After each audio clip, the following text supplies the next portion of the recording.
WMUR.net. This is American Family Radio, a listener-supported ministry of the American Family Association.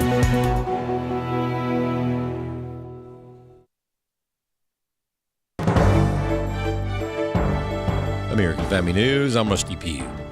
A shooting at a Dallas ICE facility this morning leaves several people dead and others hurt. The Department of Homeland Security confirms to Fox News that 3 ICE detainees are shot. At an ICE facility in Dallas, 2 fatalities, no ICE agents hurt. That the suspect, an apparent sniper on a roof with a rifle, is dead from a self-inflicted wound. We know that a lot of this comes from the different motivations that we're seeing online over the last few weeks as rhetoric increased. ICE Deputy Director Madison Sheehan on Fox and Friends, the area surrounding the Dallas ICE facility, now surrounded by first responders as the situation develops. Jeff Manasso, Fox News. It took a jury 2 hours to convict Ryan Ruth on 5 counts in the assassination attempt on President Trump last year. Fox News legal editor Greg Jarrett says it was a slam dunk for the prosecution. Well, the old saying, if you represent yourself, you have a fool for a client. Right. It was a fast verdict because the incriminating evidence of guilt was obvious, overwhelming. He stalked Trump, staked out the sniper's nest, lying in wait, armed with a rifle, 19 rounds. All of that supports the convictions. And his defense was lame and anemic, probably because he chose to represent himself. Kamala Harris held secret White House meetings with, quote, rising stars of the Democratic Party to help boost their careers. One of her hand-picked protégés was Representative Jasmine Crockett, the Texas Democrat who mocked Texas Governor Greg Abbott's disability, attacked Florida Representative Byron Donalds' interracial marriage, and smeared Charlie Kirk on the day of his memorial service. Harris says she wanted to, quote, brainstorm about the younger talents in the party. Well, here's some examples of that so-called talent. For the most part, the only people that voted no were people of color, because the rhetoric that Charlie Kirk continuously put out there was rhetoric that specifically targeted people of color. And so it is unfortunate that even our colleagues could not see how harmful his rhetoric was, specifically to us. Y'all know we got Governor Hot Wheels down there. Come on now. Honey, it's Ted Cruz. I mean, this dude has to be knocked over the head, hard. the number of, Republicans that have been like, oh no, the border crisis, it's all the fentanyl and da-da-da. And I'm like, okay, whatever. The fact is, ain't none of y'all trying to go and farm right now. We done picking cotton. I don't even know what to call him. I've called him so many things, but this wannabe Hitler for sure. An Oklahoma senator is praising President Trump for deciding enough is enough when it comes to Antifa. Chad Groening has more. President Trump has signed an executive order designated Antifa as a domestic terrorist organization. The order said that Antifa is a militarist, anarchist enterprise that explicitly calls for the overthrow of the United States government, law enforcement authorities, and our system of law. And the order said it uses illegal means to organize and execute a campaign of violence and terrorism nationwide to accomplish these goals. Democrats pushed back, including Mississippi Congressman Benny Thompson, who claimed they have no official organization. Oklahoma Senator Markwayne Mullin was a guest on the Fox News channel. He says Antifa shows up everywhere. How are they not organized when they claim to be Antifa? Somebody's organizing it. Somebody is sending out the information. Somebody is funding it. Somebody's providing them gear because they're dressed a lot of the same. They seem to show up and they do the same thing. So for Thompson to say that, he's flat wrong. He's ignoring the facts. So Mullin says the president has decided enough is enough. And by looking at Antifa and designating them as a domestic terrorist organization, we'll be able to track the money of who's funding this organization. And we'll find the organization chart that Thompson says doesn't exist. He'll have to retract those words before long. I'm Chad Groening. U.S. stocks are drifting today as Wall Street takes a pause for what seemed like a relentless rally. The S&P 500 edged up 0.1%. The Dow Jones Industrial Average is up 152 points, and the NASDAQ Composite is 0.1% higher. All three are near their all-time highs, which were set on Monday. More news available online at afn.net and download the AFN mobile app for your Apple or Android device. I'm Rusty Pugh. Some Christians wonder if boycotting businesses is really biblical, and that's a fair question. Ed Vitagliano and M.D. Perkins address that subject in depth in the AFA Cultural Institute video, Stewardship in Action, The Power of the Boycott. They share the purpose of boycotts and show how they can impact the culture. We're giving that DVD to you free as our thanks for supporting AFA this month. Go to afa.net today for more details. afa.net. Welcome to Today's Issues, offering a Christian response to the issues of the day. Here's your host, Tim Wildmon, President of the American Family Association.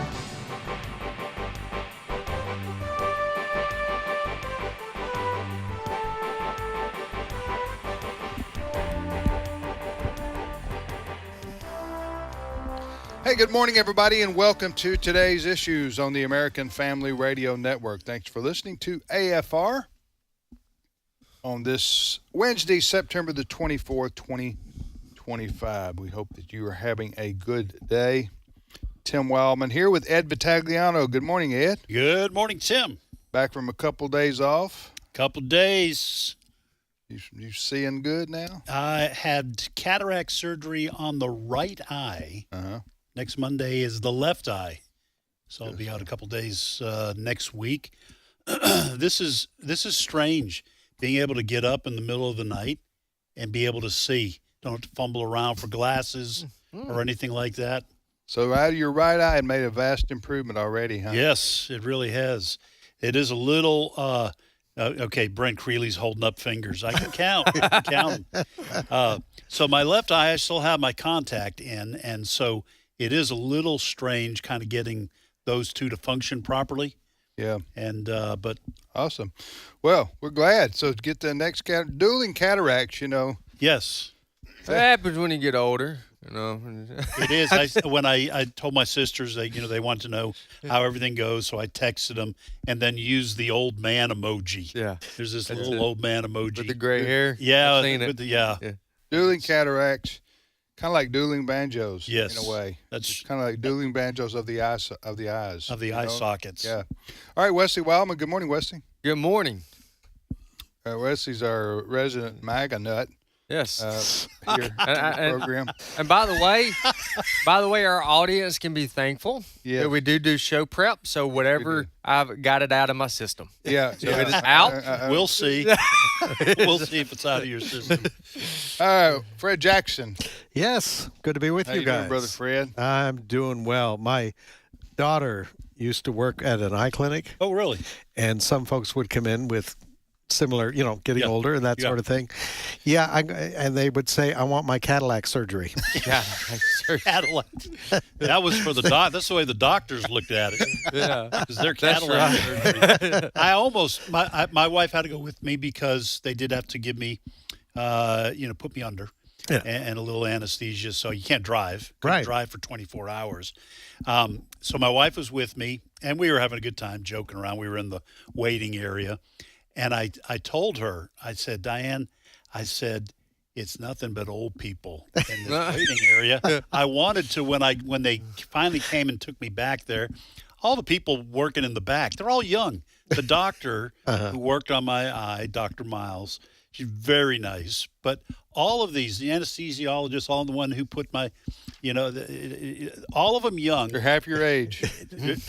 Maybe less than that. Yes. I wanted to ask him. I wanted to say, do you ever get tired of seeing one old face come through here, one after another? Because that's what you're working on. I told my wife that. She said, no, do not say that. Right. But pays the bills. Pays the bills. I like to insert something right here. You insert it. I'm going to insert it. We don't often thank our listening audience enough, so I want to take a moment just to say I appreciate everyone tuning in, listening.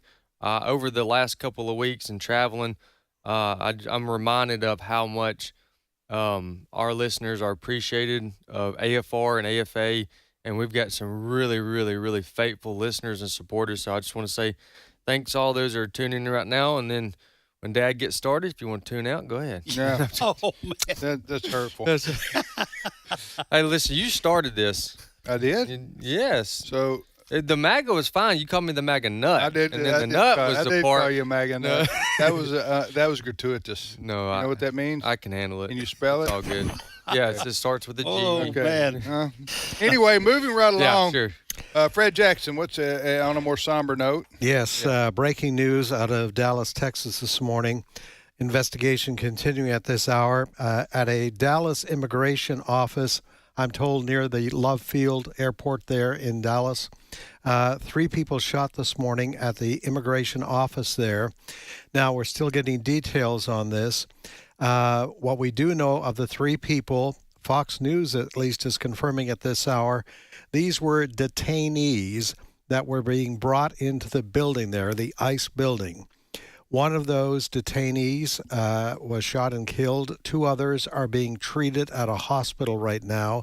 The shooter shot himself and killed himself. Now, you guys are able to look over to the news. We have a news TV feed in our audience. And you're probably seeing a group of microphones. There's supposed to be an update to this fairly shortly on this. But this is what we know. You can go to afn.net. afn.net is our breaking news right now on this. But early on, they weren't sure whether it was some of the ICE officers, perhaps, or visitors to this center. But Fox News, at least, is reporting that the people wounded, and sadly, one of those 3 were all detainees being transferred there. And obviously, we don't know the motives of the shooter at this point, but after he had fired off a number of rounds, he killed himself. That's what we know at this hour. That's a weird story. It is. It is weird, and obviously we're not going to get anything out of the shooter, but hopefully there'll be this is weird. I said hopefully. A lot of these shooters leave manifestos. Yeah, it is. They're wanting to make a point. Yeah. And they're wanting to get some message out. So if the shooter did not leave a manifesto, if he wasn't, it was a he, I guess, if he wasn't trying to make a political or cultural point, if it was something personal, if not that, maybe on social media he gives some, there's some insight into why he did this. An ICE official, Madison Sheehan, was interviewed this morning shortly after this incident, which, by the way, occurred around 6:30, 7 o'clock Central Time this morning. She addresses the growing concern within ICE about the anti-ICE rhetoric that is out there that is endangering the lives of ICE officers. Cut number 17. Well, look, we've seen a lot of protests nationwide at ICE facilities. We've seen a lot of violence at ICE facilities. And this is not the first time that we've seen an attack, even this year, at an ICE facility. And so we will look at all motives, all areas of this. And as the rhetoric continues and the danger against our officers continues at an increase of over 1,000%, we know that a lot of this comes from the different motivations that we're seeing online over the last few weeks as rhetoric increase. Yes, but what makes it weird here is that there weren't ICE officers or agents that were killed. That's what makes it a little bit odd. That it was immigrants. Immigrants, yeah. Now, then the question begs that what were they thinking that the detainees were officers? You know, like, I don't know. Well, I mean, we don't so know. Wait and see. Yeah. But this guy was on top of a building, shot 2 people. 3 people who were being brought into the ICE detention center. That is what we know at this hour. And then killed himself. Yes. Huh. Well, maybe they'll be able to shed more light on that. Yeah. But I think it's interesting, this ICE official talking about the rhetoric out there. And and we have government officials. I mean, we saw what happened, was it last week? California, Governor Gavin Newsom signed into law that says people cannot wear masks. In particular, ICE agents. You know, that was the target, from the left. Unless they have COVID. Unless they have COVID. But he passed a law saying that of course, I think the ICE officials are saying, we're going to ignore that. We're going to protect our officers. The governor has no authority over ICE. Or any federal law enforcement. You can't tell them what their uniform it could be, has to be. Yeah. What is it? So, okay, I know sometimes when we look at the political left in this country, we know what their motivations are. And then sometimes you look at and see what the positions and stances that they take, and you go, "Are you on whose side are you on?" Okay, so let me ask you a question. We may not have an answer for this, but so the ICE is the Immigration and Customs Enforcement. They're a federal agency. They come under the Homeland Security Department, right? Yes. Department of Homeland Security, I think is what it is, DHS. Okay, so, and wasn't that created post 9/11? I don't think we had that agency prior to that. It was, wasn't it INS or something? Immigration Naturalization Service. I think they just changed the name. I'm going to look that up. Okay. Well, anyway, okay, so they exist to physically arrest people and have them deported. That's their job, right? Who've broken the law. One of their jobs. Yeah, who've broken the law. They're here illegally. Go ahead. Okay. So ICE was created as part of the Homeland Security Act of 2002 following September 11 attacks. It absorbed the prior functions of the Immigration and Naturalization Service, INS, and the United States Customs Service. So those two, a new department was created and absorbed these other two departments. Okay, but ICE is basically responsible for deportations, right? Somebody's here illegally. ICE goes and detains them, and sends them back home. I mean, basically, or somewhere. If they're a criminal, I don't know what they do exactly, but I don't know what exactly the full process is, but. Okay, so here's my question, and I think I know the answer to it, but still I need somebody to help me with this. So the people that are protesting ICE, what they're doing right now, by the way, ICE is only responding to Joe Biden letting 15 million people into here illegally, many of them criminals. And so the problem was created. That's right. By Joe Biden and his open borders policy. Right. So my question is, the people that are reacting against ICE politically, like Gavin Newsom, the governor of California, saying they don't need to be allowed to wear masks while they do their jobs. Okay, do these people not want anything done at all? I mean, do they just want to dismantle ICE? Do they not want to have border immigration laws? Is this what they're getting at? Tell me, please. Well, and I'll just jump in here, but Wesley and Fred can jump in. I think they believe in the open borders policy. They do not want ICE. ICE is following the orders of the current administration. So the executive, what President Trump ran on this. He orders ICE. They, get new people in there, and there are people who do not want these illegal immigrants removed. Okay. ICE is the bad guy. Okay. They're being treated like they're the Gestapo. So if you can get, excuse me for interrupting. So the Democrat position, generally speaking, the Democrat Party is, if you can get into the country, get into the United States illegally. They wouldn't say it's illegal, but undocumented. Because no person's illegal. If you can get in here, you should be free of any kind of threat of deportation. You should be allowed to stay forever, and we'll help.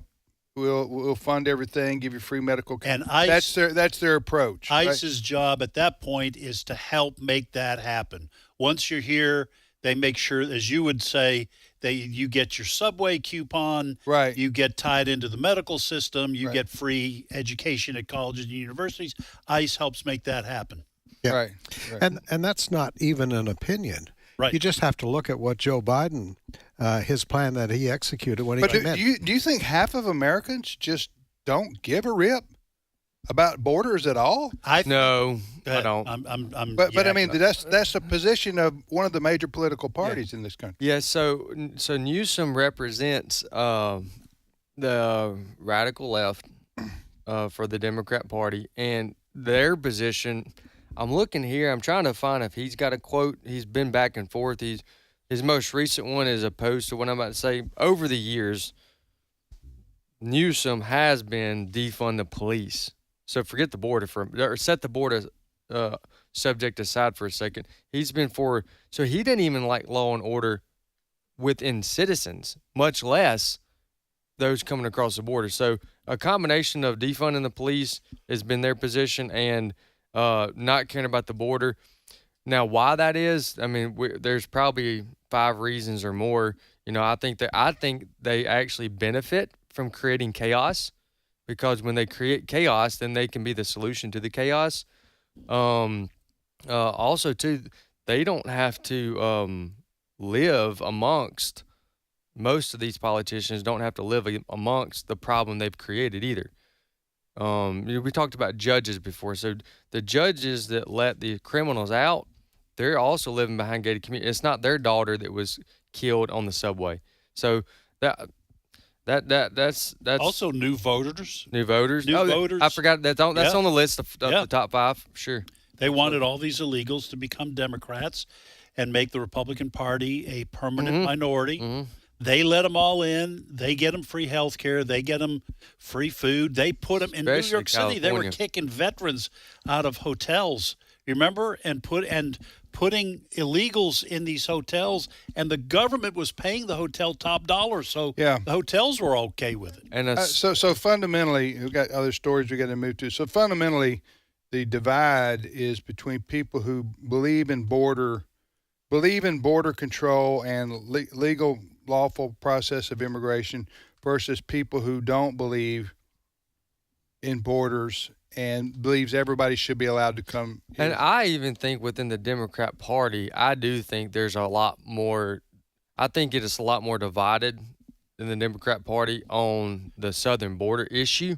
Now, people that are here that's been here for 10 years, that's been working, but the idea of shutting down the border, I do think there's more Democrats that agree with that than don't. I agree with Wesley. I don't think it's 50-50. I think theoretically it might have been 50-50 in the year 2020, but when the genius governors of Florida and Texas and Louisiana, they started sending Arizona, they started sending the illegal immigrants to Martha's Vineyard, and to New York City and to Chicago.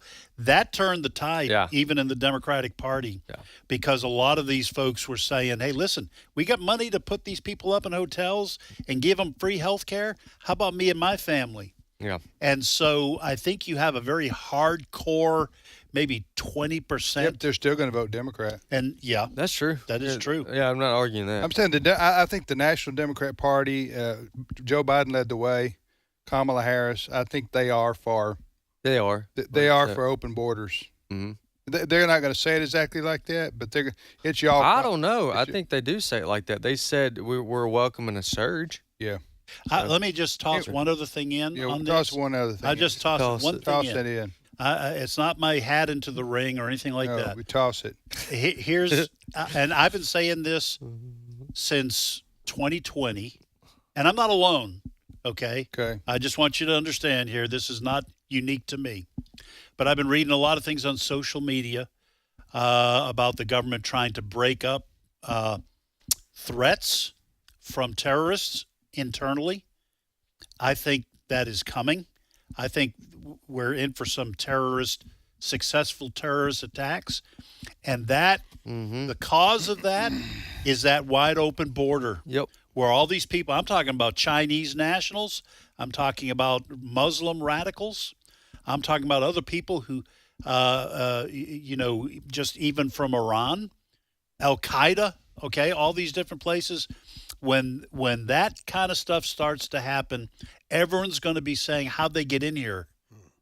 And it's going to be Joe Biden, the mummy, the living mummy, all right, and his administration let all these people in, and we're all going to pay the price for it. And that is going to completely shut the door, so to speak, on open borders being a thing. The Democratic Party is going to have to run from that. Okay, next story, Fred. Well, Jimmy Kimmel came back on the air last night. Great guy. That guy. He's a great guy. He's a great guy. He's a great guy. Yeah. Solid. For just a quick review, he was taken off the air by ABC in the wake of comments that he made shortly after the assassination of Charlie Kirk, where he indicated that he believed perhaps it was a MAGA person who carried out the assassination. No, it wasn't perhaps. It was. Yes. It was a MAGA person. So he was taken off the air, but ABC decided to allow him to return to the air last night, although there are groups of affiliates run by two broadcasters, Nexstar and Sinclair. Those ABC affiliates did not run the show last night. But let's have a listen to a little bit of what Jimmy Kimmel had to say last night as he returned to the air. Cut number 1. I don't think what I have to say is going to make much of a difference. If you like me, you like me. If you don't, you don't. I have no illusions about changing anyone's mind. But I do want to make something clear because it's important to me as a human, and that is you understand that it was never my intention to make light of the murder of a young man. I don't think there's anything funny about it. I posted a message on Instagram on the day he was killed, sending love to his family and asking for compassion, and I meant it, and I still do. Nor was it my intention to blame any specific group for the actions of what it was obviously a deeply disturbed individual. True. That was really the opposite of the point I was trying to make, but I understand that to some that felt either ill-timed or unclear, or maybe both. And for those who think I did point a finger, I get why you're upset. If the situation was reversed, there's a good chance I'd have felt the same way. I have many friends and family members on the other side who I love and remain close to, even though we don't agree on politics at all. I don't think the murderer who shot Charlie Kirk represents anyone. This was a sick person who believed violence was a solution, and it isn't. Ever. Okay, that's some good stuff there. Okay, I appreciate some of the things he said there. He did. The reason he got in trouble, I don't know if he says it was never my intention. Did he say, I was kind of confused there. Did he say, he did say the correct thing. Well, he said this was a MAGA person who shot Charlie Kirk. Yes. And that the MAGA crowd, MAGA gang, he called them, was trying to make it look like it was something else other than, I about got his exact quote, than a MAGA kill, the person motivated by MAGA kill MAGA, right. A MAGA leader. Right? Isn't that what he said? Yes, and yes. It would be a good time right here to emphasize that he said that following multiple days after the fact when we knew for certain that the assassin had LGBT far left. He had far left motives written on the bullets that he put in the gun. So we had multiple evidence showing that this guy was a left-leaning person that shot, and he said it was a MAGA. We knew that so he lied. It was a shorter way of saying that he lied. Yeah. So that's what he got in trouble for lying. That's with his own company. And so because the exact quote was, "The MAGA gang is desperately trying to characterize this kid who murdered Charlie Kirk as anything other than one of them, and doing everything they can to score political points from it." That's what he got in trouble with his own company for. Yes, and that's not what he apologized for. Some are saying he didn't apologize last night. He just said they misread me. The best part, he said some good things there, but anyway, we'll see what happens. But the big thing is, are majority of the ABC affiliates going to put him back on or not? Because right now, no. Right now, no. And so, all right, we'll be back momentarily with more of today's issues on the American Family Radio Network. Tim, Ed, Wesley, and Fred. A lot more to talk about. Stay with us.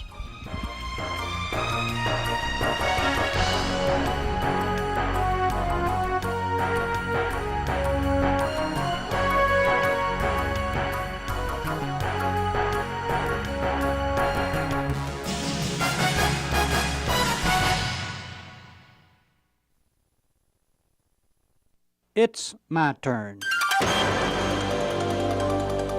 Here is your host for My Turn, Don Wildmon. Words are wonderful things. They help us in expressing our appreciation to God for all that He's done for us. They help us in expressing our love for other people. They help us in sharing with others wonderful truths which we have found in life. They even provide a medium by which we can share a moving story. I'd like to use some words to do that, to share a moving story. It's such a simple story. Perhaps that's the best kind of story, a simple one, because most of us can understand a simple story. One day a man was walking down the street. He ran into a boy who had 2 birds in a cage. The man asked the boy about the birds. "Where did you get those 2 beautiful birds?" The boy was quick to reply, "I set a trap and captured them." "What do you plan to do with the birds?" the man asked. "Well, I'm going to take them home and feed them to my cat," the boy replied. The man looked at the 2 lovely but helpless birds. He thought about the beautiful music the birds could bring if they were free.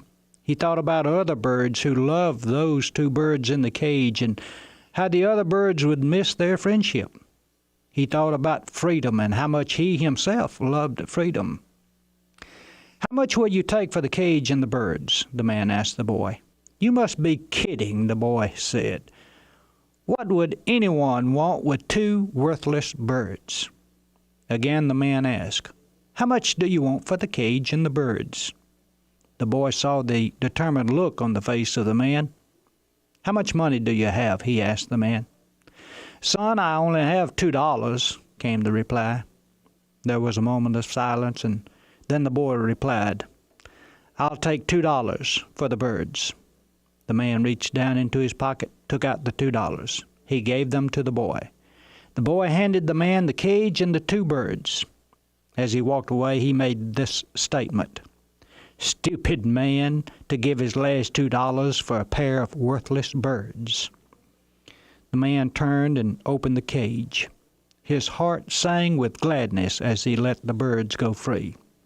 And everyone he met walking down the street wondered about the expression of joy and happiness on the man's face.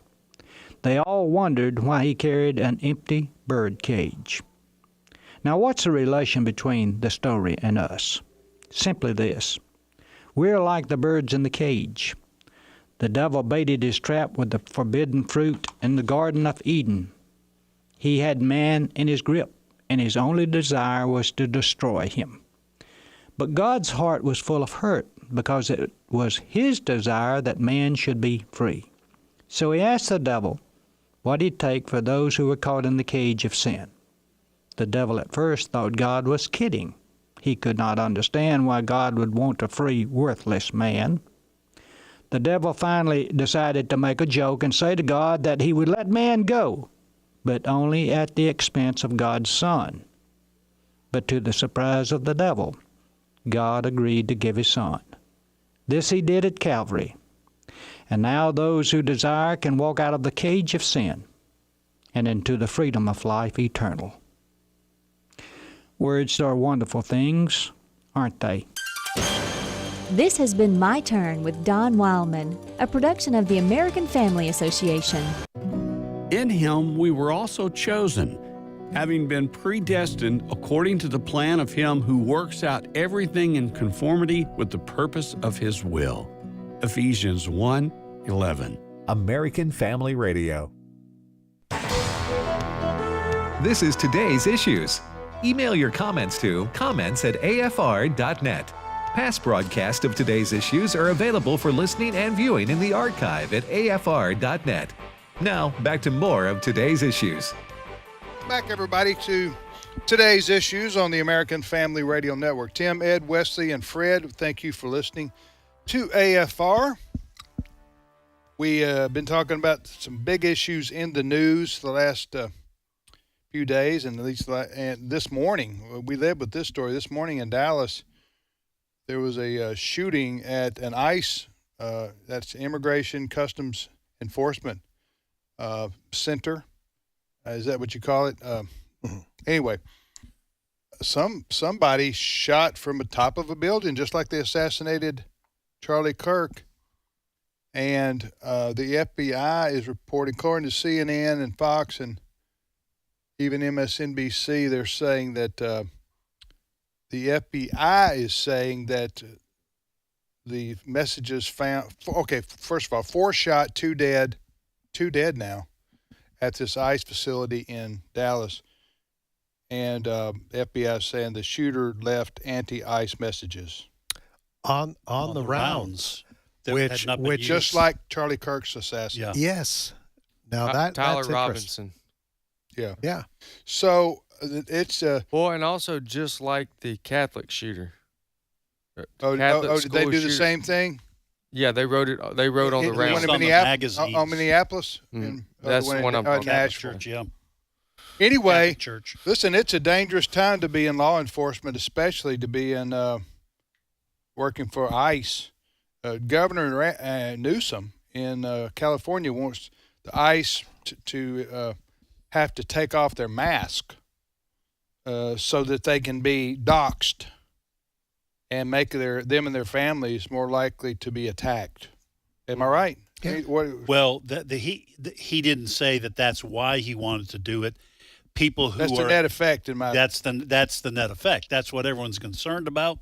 That's what ICE is concerned about. That's what Tom Homan was concerned about, and that if you prevent these ICE agents from covering up their faces, then the other side will learn their identity and where their family lives, and we are seeing an increase. It looks like an increased openness to using violence from people on the left to get their point across. Yeah. And you can't deny that when the people doing the shooting write their messages on the rounds. That's right. Or on the magazines that they're using.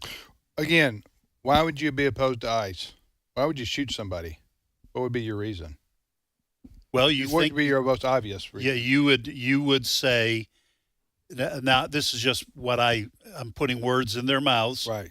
Okay, that they are the Gestapo working for a fascist president. Okay. And they are acting like fascists, and they're breaking up families and all this kind of stuff, and someone's got to do something to stop it, and that's me. Okay. I think that's what they're thinking. So they're against deporting people. Yep. Okay. I mean, I just want to. They would say to you, deportations are immoral. It's a police state. That's what we're trying to stop. So if you got here, like I said earlier, the Democrat Party's position is here. If you can get into the country, you can. There's going to be no threat of deportation. Shouldn't be, right? Right. Yeah. All right. Next story. Well, just before the break, we were talking about the return of Jimmy Kimmel to the air to some ABC affiliates last night. Now, he did say something that is getting some attention. He had a lot of praise for Charlie Kirk's wife, Erica, in what she had to say about forgiving the shooter in that case. Cut number 2. Over the weekend, a very beautiful moment. I don't know if you saw this. On Sunday, Erica Kirk forgave the man who shot her husband. She forgave him. That is an example we should follow. If you believe in the teachings of Jesus, as I do, there it was. That's it. A selfless act of grace, forgiveness from a grieving widow. It touched me deeply. And I hope it touches many. And if there's anything we should take from this tragedy to carry forward, I hope it can be that. Somebody's invaded Jimmy Kimmel's body. That is not Jimmy Kimmel that I've known. Now, I don't watch him. I just see clips like anybody else. I just see clips here and there. I don't watch his show. That was pretty moving. Yeah. Right there, and I commend him for that. But that is diametrically opposed to his style. He didn't forgive anybody. He's constantly unforgiving. So yeah, he's just relentless. Well, I will say this. It's in the way our okay. So let me take us back to yesteryear. Okay, during the Vietnam War, I was a conservative, really big conservative. Defended the Vietnam War in class. I was growing up in New England, So there were a lot of lefties, okay? And I regularly called people names on the other side, okay? You did? Yeah, communists and, Commies. commie lover, pinko, right? All that kind of stuff. And people against the Vietnam War, remember when our GIs, Marines would come home, they'd call them, shout at them, baby killer, okay? Here's my point. When you have a polarized nation like we're polarized, you get that. You get this real harsh attitude towards one another. Jesus said it this way in Matthew 24. He was talking about the end times, but I think it applies to all sorts of cultural circumstances, that when lawlessness increases, most people's love grows cold. And I think with people like Jimmy Kimmel, I have to watch it on the air sometimes. Jimmy Kimmel gets in this lane where he is mocking the people he disagrees with, and it is harsh, and it is cold, and it is callous, and it's insulting. And what we saw, I don't think he was acting. He is an actor, but I think it seems genuine. The feelings that he is expressing these two clips, when you step out of that kind of conflict, that cultural combat, you find out that maybe he's doing a gig, or it's a shtick. You guys see what I'm saying? I see what part of it. I see what you're saying, but he's got a lifetime that opposes what you just said. I mean, I guess what I'm saying is, you're not going to forgive him, is what you're saying. No, I'm going to remember exactly everything that he's done that's opposed to what he just said. Right. And from this point forward, we'll see. I think that's a good starting point, what you said, and I won't argue against it. But from this point forward, we'll see how genuine those comments were, because for the last couple of years, he's had 176 Democrats on his panel or on his show, and he's had one Republican. So, he's partisan. There's no doubt about it. Yeah, he's on one side of the issue. But there's no law against that, is there? There's no law against. What I'm saying is, you there get in is. the mindset of these people are the commie pinkos. That's what I thought. Okay, now I still despise communism. Sure. Okay. But what I'm saying is, I think what you're talking about is he's been going downhill in this category, throwing rocks, and all of a sudden he's been touched by something. And I think it's disingenuous. I don't think he means that. Okay. Well, that's just my opinion. I don't think you can. It didn't sound fake to me. Yeah. Okay, but he's an actor. Okay. He acts all the time. All right. And by the way, he got fired. I'm disappointed that you don't believe in the basic goodness of humanity. Not of Jimmy Kimmel, I do not. All right, okay, so I'm the lefty on the show today. Yeah. We'll see. We'll see where that goes. I told y'all how this program was going to go today, and y'all let me on. Y'all gave me the mic. So hey, I love you, man. I think I've been around the block a few times. That sounded genuine to me. Okay. What he was talking about. Now, it could have been he went in the office with his bosses, and they said, "You want a paycheck? Right. And you need to go take your fanny out there and apologize to America for making such insensitive remarks." I need to end with this. Are you? Okay, I need to end with this. Mic dropping? I'm mic dropping. Okay. I do hope, as a Christian, that is sincere. And I hope that we see fruits from that. I didn't know that he was a follower of Jesus. He said he believes in the teachings of Jesus. Like he said, if you believe in the teachings of Jesus like I do, maybe this will be a moment for him of some self-reflection. I hope Next so. topic. Well, President Trump could use some Absolutely. too. I'd be more than happy to talk about that. I hope and I wish President Trump would, would find some way humility. Help you out. Yeah, because as much as I love President Trump's policy, sometimes I don't think the things he says and does don't help the situation. Okay, and I understand why he has to be the tough guy, right? Not take impeached 3 times. Not take anything off anybody, and I'm the guy. I'm the man. I understand that persona and everything like that, but I think maybe he could do something to sort of amp things down a little bit. This is the way I look at it. The Bible says that God is not willing for any to perish, but for all to come to repentance.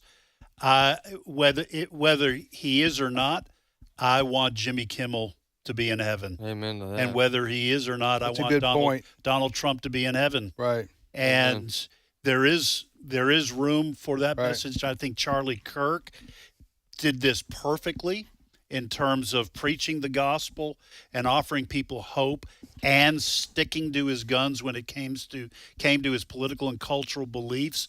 And I think that's why he struck a chord, and his assassination has moved people to consider the fact that you can be both. Fred, I think three of us need to recognize Fred has a purpose in life. He does. And it's not just to be a potted plant. It's not just to be another pretty face. No, not a pretty. No, okay, that's going too far. But anyway, next story, Fred. And Fred, if you want to take the story and comment it on your own, you go ahead, because I think we haven't given him much chance. No, go ahead, Fred. All right. Well, I had a vacation for a week, so I'm all pent up. Okay. All right. In somewhat related to what we've just been discussing, in the wake of ABC's decision to take Jimmy Kimmel off the air, there were some people, government and non-government people, who said, "Yay, ABC. People who make comments like that should be taken off the air. In fact, the government needs to step in when there are comments made like that, associating MAGA with the assassination of Charlie Kirk, that should be evidence that the FCC, the Federal Communications Commission, should take that show off the air." Well, so I heard all of that in the last week or so, but then I got a press release yesterday from the National Religious Broadcasters, which represents Christian broadcasting across the country. I want you to read the headlines. The headline of this press release from the NRB: NRB champions free speech, encourages FCC to safeguard diverse media voices. Now, this is some of what they had to say. Troy Miller is the NRB president and CEO. This is what he said: "The strength of our democratic republic lies in its openness to diverse voices in the public square, and the government is responsible for allowing space for civil disagreement. When one voice is suppressed, all voices are at risk. If viewpoint-based suppression can be directed at mainstream broadcasters today, it could be directed at faith-based broadcasters tomorrow."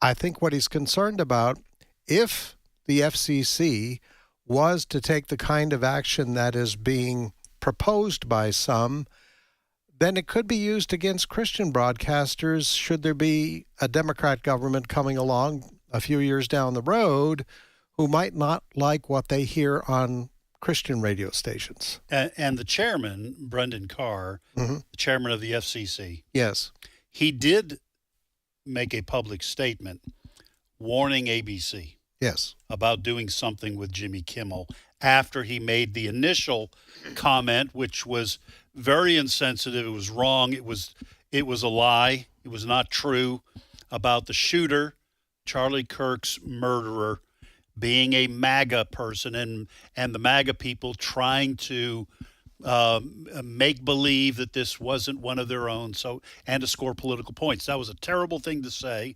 We've talked about his apologies, whether they're real or genuine, that kind of thing. But then Brendan Carr said to ABC, publicly said this: "We can do this the easy way, or we can do this the hard way." And to the best of your knowledge, Fred, you're saying NRB responded with this press release worried about what Brendan Carr said. Yes, worried that it could be used against Christian broadcasters, because if you have an FCC chairman with a different point of view, right, who might say, "Hey, right. Christian radio station, we don't like what you're saying about transsexuals, homosexuals." Now, we had Brendan Carr on. Yes, we did. Brendan, is it Brendan? Brendan. I think Brendan it's Brendan. Carr on the FCC chairman a couple, 6 or 8 weeks ago or something like that on there. So, and I don't know, let's just say the federal government, the FCC in particular, should not be threatening to grant licenses or revoke licenses for radio and television stations based on political viewpoint or comments or lying or speech. Seriously. Jimmy Kimmel should not be threatened because he said this was a MAGA killer. Even though that was knowingly a lie, he still should be able to say it. I think his accountability is held with his bosses. 100%. Not with... And viewers. And viewers. Yeah. I think so. I mean, I think that's totally irresponsible. Yeah. What he did, and he should... I'm glad Disney ABC responded and put him on a hiatus, and these ABC affiliates reacted. That was the... but if you start... and I don't think Brandon Carr would do that in the end. I don't think he would do something like that. Now, see, President Trump, I said the other day, you had a rope line the other day at the White House, and what's the former ABC reporter named Carl? That's his last name. Look it up. Yeah, is that not Jonathan Karl? It's Karl, isn't it? Yeah, Jonathan Karl, I think. Does he still work for ABC? I'm not sure. Does everybody know who I'm talking about here? Yeah. Yes. If he's not a podcaster, Wesley doesn't know who you're talking about. Jonathan Karl is his name. ABC News Chief, Washington correspondent. That was back in 2008. I don't know if he still is or not. You guys are both looking over my shoulders. You're making me nervous. Okay, ABC's Jonathan Karl. This is an article from the Huff Post.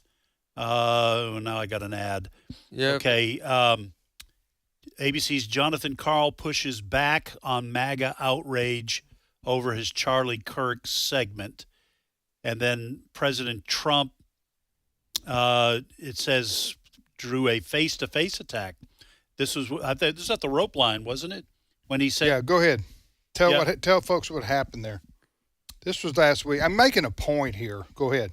Okay. In the video that his ABC segment, Jonathan Karl said, later today, family, friends, and supporters of Charlie Kirk will gather in Glendale, Arizona for his memorial.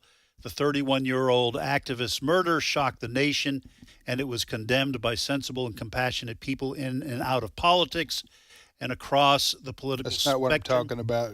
Okay, this is a long this is a long segment. I'm not sure which. Okay, I'll tell people what happened. Okay. This was a confrontation at the White House. You know how they have a rope line, is what they call it? And the reporters are standing there, and they're all asking questions of the president, and you hear Marine One's helicopter blades in the background, and the president, whoever he may be, is getting ready to go somewhere. But he's going to take a couple questions. Or Biden quit doing that because he couldn't take questions any longer. We all know that, right? Right.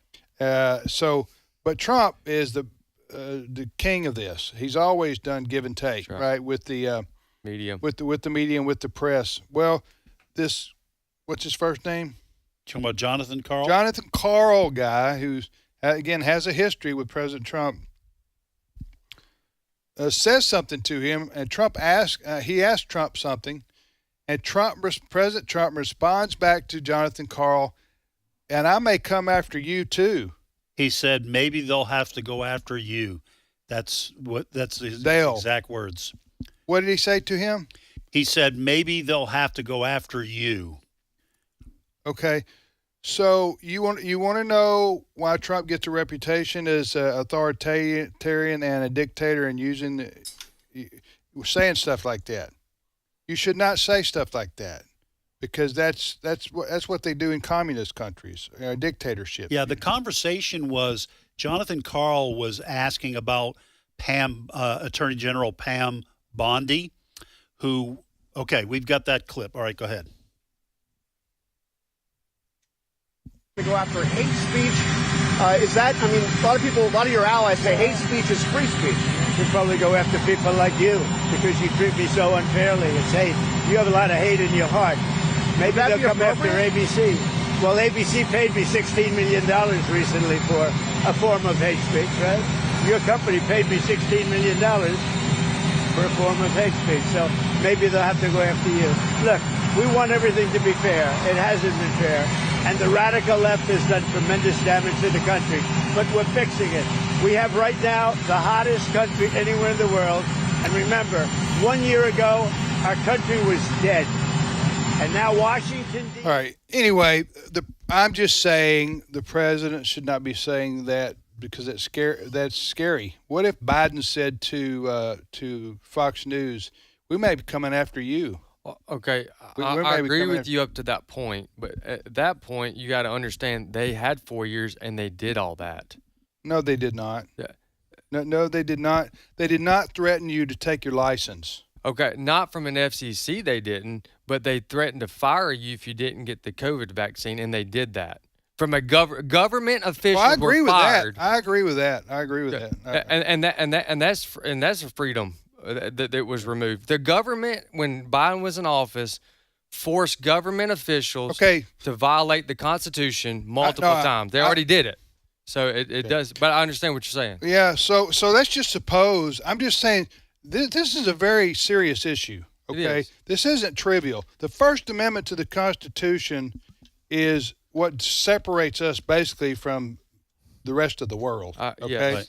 Freedom of religion, freedom of speech, freedom to gather, freedom for us to sit here and talk and discuss. And we're going to be talking about another story where freedom wasn't allowed with YouTube, but now it's being, quote, reinstated. So I want to talk about that, but we're running out of time this hour.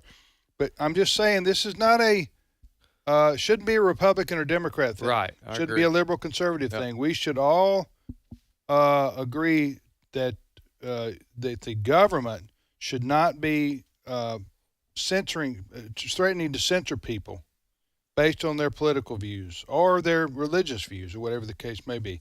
So I know it sounded to me like as the further President Trump got into that comment, he was just jabbing at this guy and jesting. Yes. So that I feel a little bit better about it after hearing it. Yeah. But he's and he has a history again with the fake news media. But above the fray is a serious issue that our founders fought for. Yeah, well, Pam Bondi got it wrong. Yeah, on that. Yes, yeah. I think so. And let's remember, when Joe Biden was in office, he nominated Gigi Sohn, if you remember. I remember Gigi. To fill a vacant seat on the Federal Communications Commission, on the FCC. She had said prior that Fox News, she referred to it as state-sponsored propaganda. Yep. And so the reason why she was resisted by Republicans when she was in her hearings was because it sounded like the FCC might go after Fox News for its propaganda. And we were up in arms. We sent out an action alert. And so I think we can all agree that, first of all, the government under Joe Biden went past its constitutional authority with COVID. We didn't like it. But we didn't like it. Right. And it's wrong. And the Trump administration also needs to be careful. I'm talking about Brendan Carr's comments, President Trump's comments, Pam Bondi's comments. We need to be careful that we are obeying the Constitution as well. But I think, to Wesley's point, there ought to be heads that should roll over the COVID fiasco and the fact that Mark Zuckerberg on Facebook has said the government pressured us to bounce people off Facebook. Disappointed in you, Ed. We're trying to temper things down. You go with the, quote, heads will roll. Well, I don't know why you couldn't find another metaphor out of the million in the universe. I just need to take some ivermectin, and I will be better. We'll be back in 5 minutes. The views and opinions expressed in this broadcast may not necessarily reflect those of the American Family Association or American Family Radio. Faith, family, freedom. American Family Radio. As a federal or state employee, you have the opportunity to support the American Family Association through the combined federal campaign by designating a monthly payroll deduction using 12037. You help AFA continue to fight for your family. So when you complete your CFC form, remember, AFA's number is 12037. And thank you for your help. This is American Family Radio, a listener-supported ministry of the American Family Association.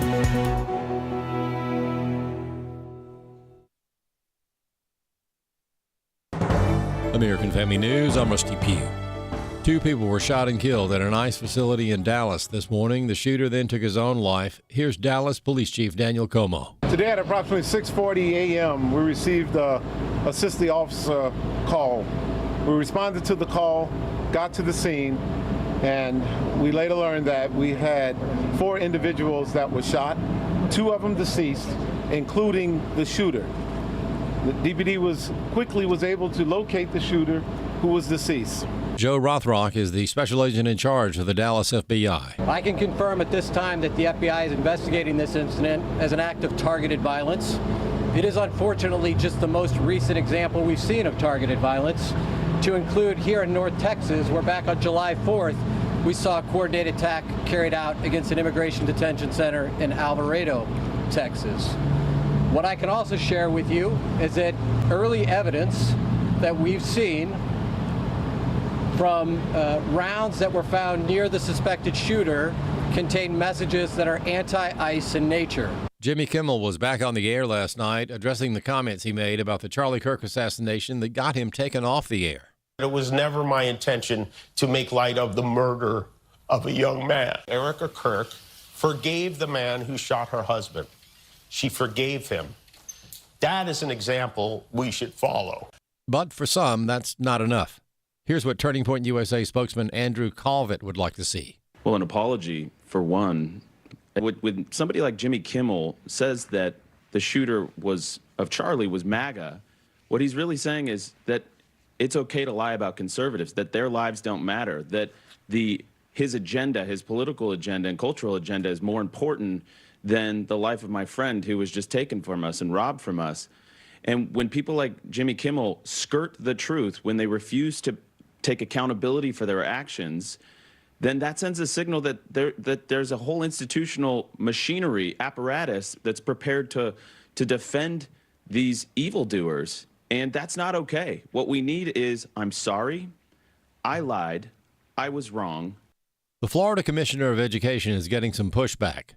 Chris Woodward tells us why. Commissioner Anastasios Kamoutsas recently announced charges brought against a Florida teacher for comments regarding Charlie Kirk. Our Office of Professional Practices Services investigated a teacher specifically in Clay County who made callous and unconscionable comments on social media celebrating the death of Charlie Kirk. Specifically, she said, "This may not be the obituary we were all hoping to wake up to, but this is a close second for me." And attached to that post was an article explaining that Charlie Kirk was assassinated at a school. As a result, we will be seeking the revocation of this educator's license. Holding educators accountable for speech that celebrates violence in schools is not a violation of free speech. It is a necessary step to uphold the standards of the teaching profession and the safety of our schools. Talking about this on American Family Radio, Kamoutsas said people were upset with the announcement. He mentioned the teachers union in particular, along with what he described as far-left extremists who want to support an environment where somehow the celebration of violence in schools is the new norm. I am shocked that we live in a day and age where people think it's okay to ever, I don't care who the individual is, to celebrate a school shooting. I'm Chris Woodward. Former Vice President Kamala Harris reflecting on her loss in the presidential election during a recent interview on ABC's The View. We just didn't have enough time. Arkansas Governor Sarah Huckabee Sanders, however, says Harris lost because the American people didn't support her platform. They rejected her and her ideas. She brought nothing forward for the American people to say, you know what, that's exactly what I want to see in the White House. They'd experienced it. They didn't want it. They did want President Trump, and it's why he had a historic comeback victory to regain the White House. More news available online at afn.net and download the AFN mobile app for your Apple or Android device. I'm Rusty Pugh. Hello, I'm Steve Crampton, Assistant General Counsel for the American Family Association.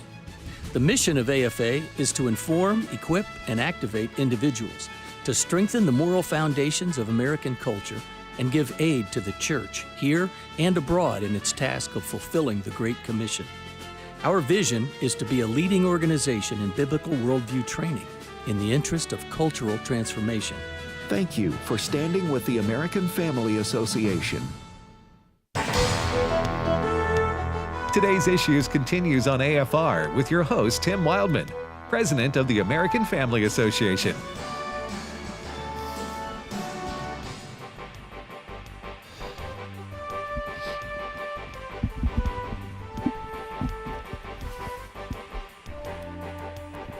Hey, welcome back, everybody, to Today's Issues on the American Family Radio Network. Today's Issues, the name of this show. Tim, Ed, Wesley, and now Chris Woodward joins us. Good morning. Good morning. I just was reminded why I was in the band and not on the basketball team, because I tried to make a shot in the can over here and missed. Yeah, that's only like 3 feet. That's a pretty big can. You could just about do a tomahawk jam. Yeah. So you missed that shot? Not with my little T-Rex arms. Wow. Yeah. T-Rex. You're too hard on yourself, Chris. You are. You really You're are. way too hard on yourself. But now that's all I'm gonna see from now on. 5'6". Did you say 5'6.5"? I'm 5'6" with shoes on. Okay. But he has. I've had great impact. I got a lot of heart, though. As hard as he is on himself, he is wearing purple. Yeah. He got some confidence. You may only be 5'6", but you have the heart of someone who's 5'8". Yes. You do, Chris. I was going to say the same thing. You shouldn't have brought this up. You shouldn't have brought this up. You always learn in life, though, there's always somebody taller than you. And always somebody shorter than you, you're a minute bowl. How you look at it. Huh? Unless you're a minute bowl. Minute bowl. 5'6". Remember Muggsy Bogues? Yeah. He was right down in that street. He was one of my Was people. he on the Rockets? Who played for? He had rocket legs. I think he was in the dunk competition back in the day. Now that I think about it, he was quite a player. He couldn't outdo 5'4" Spud Webb, though. Yeah, I forgot about him. Spud Webb could go, huh? You remember Spud Webb? Yeah, Spud Webb could dunk. Starting to leave me behind. I think he's 5'6". I think Spud Webb was a full 5'6". 4 or 5. Oh yeah. Oh yeah. Look up Spud. I'm gonna do it. Look up Spud Webb on the internet, on that there internet, and see if I'm not if you don't Spud remember. Webb height. See what, all right, let's see how tall he it was. up. It's 5'7". Right. He's 5'7", and Manute Bowl was 7'7", I think. Yeah. 7'6", right? Because we got a picture of them both over here. Yeah. It's like really it was a modern-day Mutt and Jeff. Yes. That's what it was there, right there. They weren't on the same team, though, were they? All right, listen, I think we're getting a little distracted here. Well, I need to be distracted today as much as possible. You're pretty wound up. I'm pretty wound up. I did when I was, in high school thinking about what I wanted to do when I grew up, and I still have growing up to do. But when I was in high school, I wanted to go into sports. That was what I was going to do with broadcasting. So this was my way to have a sports I thought you was going to say with your life. So I was going to say, which sport did you? Muggsy Bogues was only 5'3". Dad, you just can't help yourself. Y'all leave us alone. That's what I meant. Not Spud Webb, but Muggsy Bogues. 5'3". He's in the NBA. Good for him. Is that not a motivating story? I don't know what is. That's I feel motivated. You can do anything you said. No, you can't. Really. That's the next AFS project.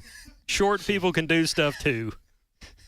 I just feel bad. I know we're kind of going on here. I'll just say this one thing because this is important.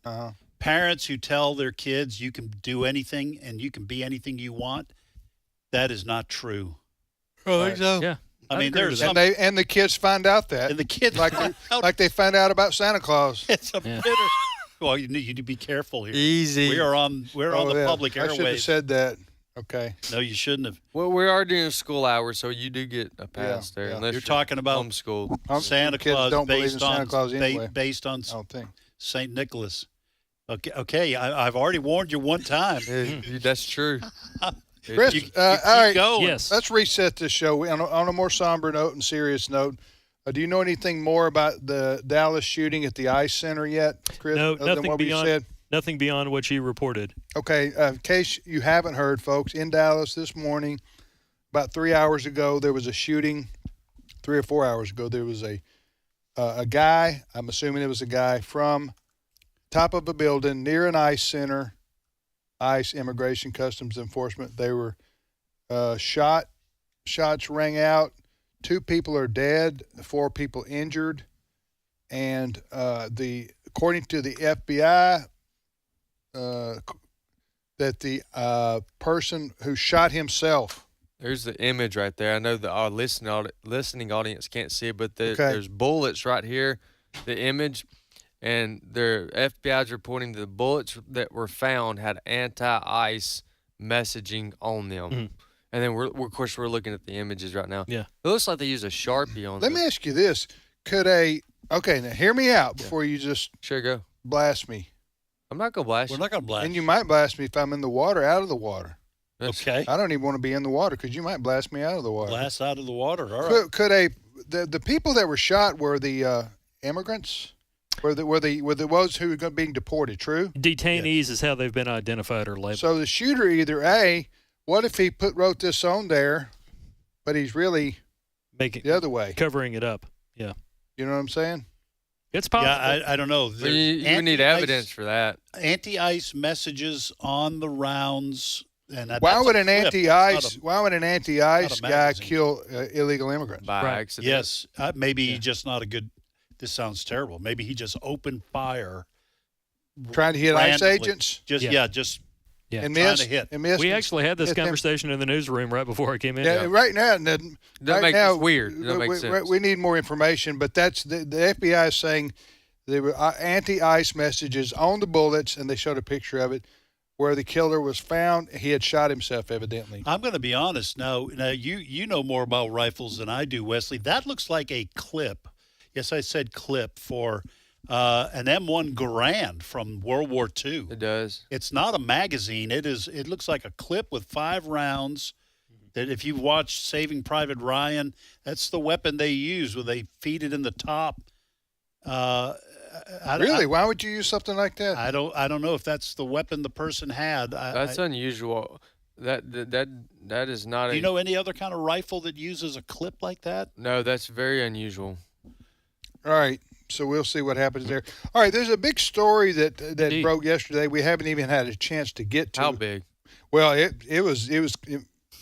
You know, I got you on that one. Yeah, you were about to answer like that's what I do. Yes, it is, and that's really left up your hand to at me the baton. To do that. Okay, like father, like son. Don't be a smarty. You're welcome. Don't be a smarty to It's people. for the audience. It'll come back. It will come back to you. What goes around keeps going around. That's what I was always taught. Huh? Am I right, Ed? Wesley, don't be a smarty. Don't be a fool with your life. All right, tell us about the YouTube story. Yes, YouTube says it will soon let creators back on the platform who were previously banned over now retired content policies, including those prohibiting what YouTube used to call misinformation about things like the 2020 U.S. election results and COVID-19 policies. A lawyer for Alphabet in disclosing the move. What's Alphabet? Alphabet is the company that owns Google and YouTube. Is that what they're called? It's a parent company of Google and YouTube. Okay. A lawyer for Alphabet in disclosing the move said the Biden administration had pressured the internet company to crack down on YouTube content that government officials at the time deemed as misinformation about things such as COVID. Okay, so Brent Creeley, our producer, rarely heard here, but a man of profound thought and great power. Yes. Because he can make any of us sound like Donald Duck. His intellect is somewhere between average and slightly above average, which that's a compliment. Anytime your intellect if you say so. Can be slightly above average, is that not a compliment? It is, and it's funny how he's looking at me as he's saying that because Brent, I'm all in the same camp. I wanted to compliment you on that. You heard this story yesterday. Last night we sent it around. YouTube says now they're going to welcome back people they banned. Why did they ban? They banned us multiple times back in the day. What did they ban us for? They banned us for what they called violating community standards. Now, we know the community standards was ivermectin or hydroxychloroquine that Ed would always say and get us banned. Right. I didn't say it. Ed said it, but it's okay. He had his conviction. And I will always say it. I will always stand for ivermectin. So they banned us. I mean, YouTube wrote us and said, we're taking you off the air. Mm-hmm. That's correct. And a lot of people watch us on YouTube, but said, we're taking you off the air because you're giving misinformation out. Well, they didn't say that. They said you're violating community standards. Right. So we can never argue back with them because they never would narrow down exactly what it was that we said. Right. So we knew. Right. Looking at Ed, we knew what happened right there. Ed's giving medical advice. I don't back down when it comes to hydroxychloroquine or ivermectin. I will never back down. You know, can you spell hydrochloroquine? Have you always been that way? That word. Is that you, or am I rubbing off on you on the never back down? Oh, listen, Ed's a Tom Petty fan. But now we were now. Have we still been banned since then on YouTube? Okay, so they ended up shutting that channel down. So be quiet right here. Okay. We did an end run. And I think the 2020 election was stolen, but go ahead. No. Get us banned again. Well played. Anyway, so we're back on the air. We are, but we went around and started a different YouTube channel. We turned a new leaf. Oh, okay. Yeah. So I probably shouldn't have said that. It was like the old leaf, but the new leaf looked different. It's exactly the same, but different. All right. So anyway, YouTube's letting everybody back on. Dan Bongino's back, or at least he was one of the ones banned. A lot of conservatives were banned because questioning of what the government was telling us about COVID caused, and this is where, back to your point earlier, Wesley, this is what Biden and the Democrats did. Yeah. They insisted that the social media companies in particular ban anybody who disagreed with the CDC, correct, or Dr. Fauci, or the White House line on. That's right. On COVID. Yes. Right? Mm-hmm. I'm trying to think back. From the White House down, they did that. And they did so because Zuckerberg, Ed reminded us of this in the last segment, but Zuckerberg has now officially admitted. Yeah. We covered this on today's issues the week of, but he officially admitted. He said Biden administration weighed on him. I mean, they like pressured them. And by the way, now so this is a kind of it's a complex issue, okay? Which we can do here. Well, we can handle this. Our IQs combined are all above here. average, just like Brent, okay? We're at 120%. All right, so here's 3 things that are critical to understanding this issue, folks. Ready? Yeah. 3 things. Well, I'm going to write them down. Go ahead. First, number 1. A company has a First Amendment right to, I'm speaking generally, to allow people, for example, YouTube, Facebook, to allow people to speak or not allow people to speak, okay? It's a company. That's number 1. Number 2, if the government behind the scenes pressures them to take away people's First Amendment rights, that still counts as a violation of the First Amendment because the government is simply using YouTube to do its bidding to squelch people's free speech. And the third thing I will say that makes this complicated is some of these companies, including Google, okay, Facebook maybe to a lesser extent, but certainly Google, some of these companies are so big you can't exist in our culture without access to them, so they become more like platforms that allow free speech than just than a simple private business. So we've talked about credit card companies. Yeah. Okay. Yeah. Credit card companies have the right to say, well, if you make guns, we're not going to let you have one of our credit cards. Okay. Technically, that is your right, but you can't. When things become so big, and there's only 3 or 4 credit card companies out there, you are essentially ending the possibility of someone participating in the culture. You can't have like the carriers for phones say we're a company. we're not letting you use the airwaves for the you can't use the internet. All right, you are keeping people from accessing normal life, and so it becomes kind of complicated. You're opening up new doors here. Our old doors. Remember the old wounds. What Ed's done his whole life. That's right. Opened up new doors, old doors. Permitting people. And when you were saying that reminds me, even for we talk about conflating things. You got government versus private. Private, right. Here was the problem with the social media, and I can make a case during COVID. What we're talking about here? Yes, during COVID, I can make a case that even they were violating the law because they were getting funds as if they were a platform versus a publisher. Right. Do you remember this argument? Yeah. And so they were. If you're a publisher, you can correct things, you can change things, you can edit things, you can refuse to publish things. But when you're a platform, they were getting federal money for being a platform. Dad, I need some MAGA here. Yeah. I understand. Yeah.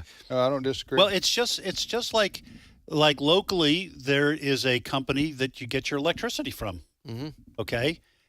Sometimes these are tied to the local city government, but sometimes they're private. Utilities. Mm-hmm. You can't say, well, we don't like American Family Association, so no energy for you. Right. Okay. At some point, these companies become large enough that you have to access them or you can't participate in society. But the point is here that the federal government and the President of the United States, his administration, Joe Biden, was pressuring the social media giants, YouTube, Facebook, and others, to do censoring on their behalf over COVID. I don't remember much about the election results, I don't remember much. Basically, talking about how Biden might have that too got you banned. And pretty everything. much. So anyway, any speculation. And by the way, this is also why Elon Musk got so much hatred when he bought Twitter, because now the left couldn't control Twitter either. That's right.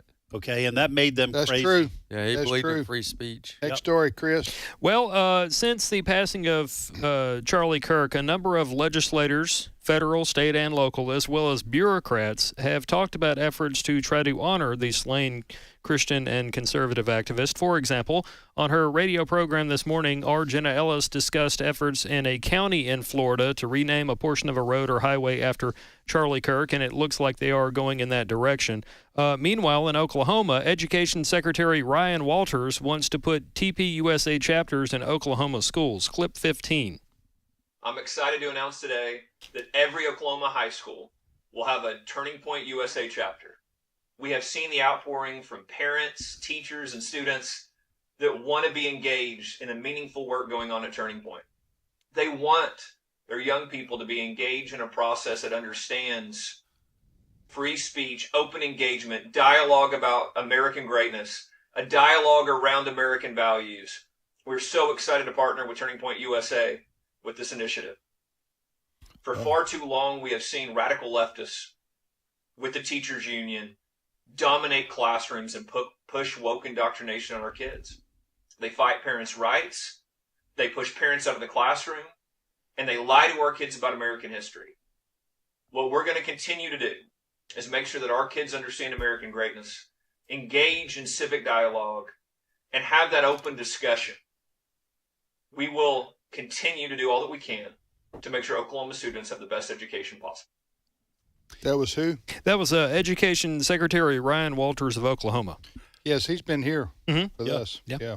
I tell you what's interesting is I see more and more students now who are willing. I'm not so sure in like high school, but certainly in college campuses, but maybe in high school too, high school classrooms, who are willing to use their phones to catch their instructors saying bad things about the country and promoting their own particular, cultural, political beliefs.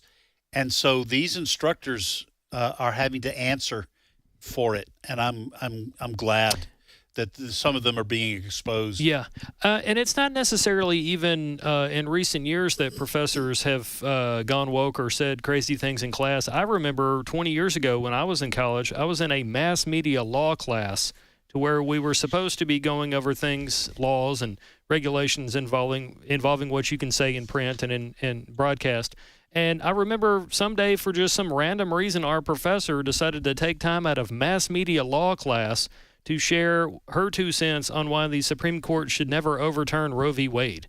So that was 20 years ago. And I'm sure there was a lot of gobbledygook and nonsense from like the Berkeley professors back in the day and stuff like that. But you could never prove it. That's true. Yeah, we didn't have back 20 years ago. We didn't have the smartphones like they do today. But to your point, there's a number of organizations now, like Young America's Foundation, Campus Reform. They have tip lines where they ask students to record and send these things in. Parents Defending Education also has something similar, and it's because of those efforts that we've actually had the stories and these sound bites from people on these kinds of crazy things over the past couple of years on the show, which is now on YouTube. So, yeah. Next story, Chris. All right. There is some research out there that finds a lot more men in America, particularly 30 and under. What did you say? Men in America, particularly. Oh, that was a good. Yeah, I kind of stumbled over it. But anyway, it's okay.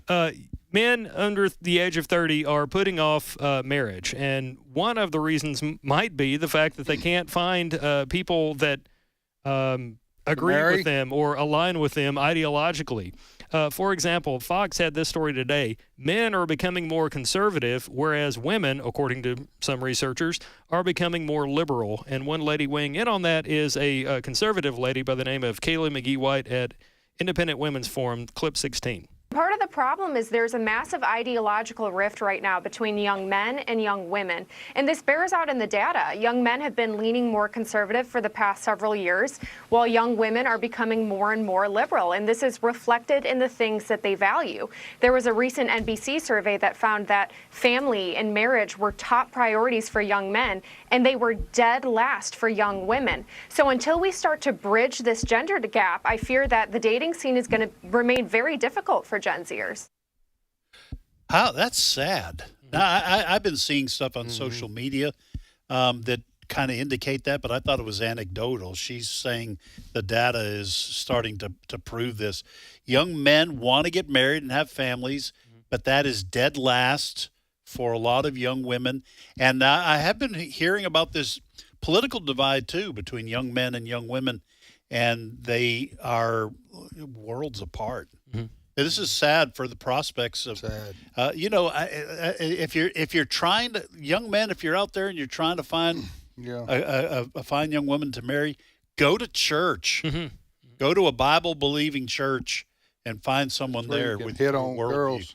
Well, is that what you're saying? No, I'm saying at church, get involved, and you're going worship the Lord. You're going to. Good grief. Okay. Well, some people can do more than one thing at the same time. Yeah. I met my wife at a Bible college, Tim. I think what I feel he's like saying God. is the odds are, if you go to church, thank you, Wesley, you're most likely to find someone who also believes in what the church is teaching. Yes. Very good. Thank you. Yeah. And there has been a big uptick in interest in going to church and reading the Bible. And you can see that. I'm glad y'all clarified that because that sounded bad.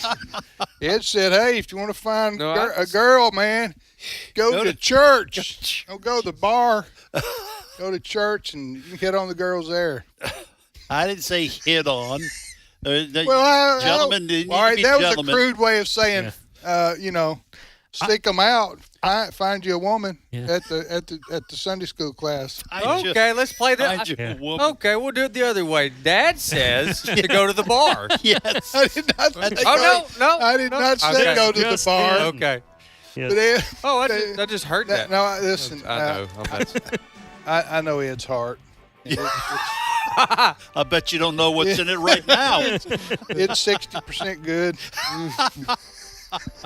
That's funny. I just had cataract surgery. I'm not supposed to be laughing this much. Okay. It's going to pop out. Anyway, where were we? I don't know. You're not getting any help from me. We're at the end of the program. Oh, yeah. You're adrift on a stormy ocean, and I'm watching you flail about. Go ahead. We're out of time, and That's probably a good thing. Okay. And we hope that you have a wonderful day, and we'll see you back here tomorrow.